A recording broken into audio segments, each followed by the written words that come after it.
কলকাতার টালিগঞ্জ ও technician studio এলাকায় manager গিল্ডকে কেন্দ্র করে দুই পক্ষের সংঘর্ষে ডিম, টমেটো ও ইট ছোড়াছুড়ির ঘটনা ঘটেছে। ৪ জুন সকালে অনুষ্ঠিত একটি বৈঠক ঘিরে উত্তেজনা ছড়িয়ে পড়লে পরিস্থিতি দ্রুত নিয়ন্ত্রণের বাইরে চলে যায়। পরে পুলিশ গিয়ে পরিস্থিতি নিয়ন্ত্রণে আনে।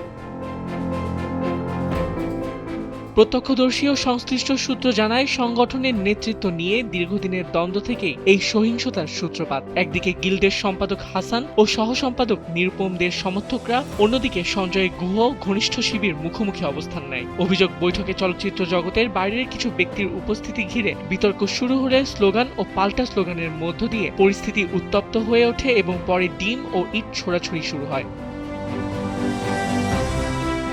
সংগঠনটির পক্ষ থেকে দাবি করা হয়েছে, গত কয়েক মাস ধরে নেতৃত্বকে লক্ষ্য করে ব্যক্তিগত আক্রমণ, অপমানজনক প্রচার ও ধর্মীয় পরিচয়কে কেন্দ্র করে কটূক্তি করা হচ্ছে। অন্যদিকে বিরোধী পক্ষের দাবি, দীর্ঘদিন কাজ না পাওয়া কলাকুশলীদের সুযোগ নিশ্চিত করার দাবিতেই তারা অবস্থান নিয়েছিলেন এবং পদত্যাগের বিষয়টি দ্রুত কার্যকর করা উচিত।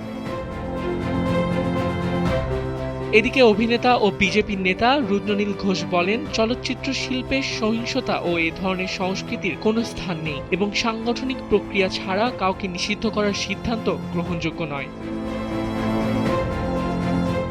আবিদ খান, সময়ের আলো।